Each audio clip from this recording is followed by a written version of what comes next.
പട്ടുപാവാട jumper easy ആയിട്ട് cut ചെയ്യാനാണ് ഇവിടെ കാണിക്കുന്നത്. ലെങ്ത്ത് 13 ആണെങ്കിൽ 1.5 ഇഞ്ച് കൂട്ടിയിട്ട് 14 ഇഞ്ച് ലെങ്ത്ത് വരും. ഒരു ഭാഗം 5.5 വരും.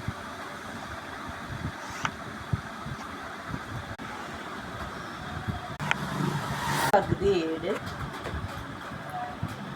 Shape 14,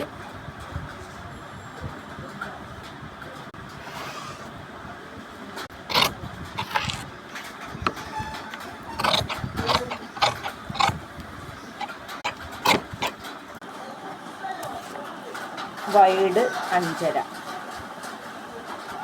length 7.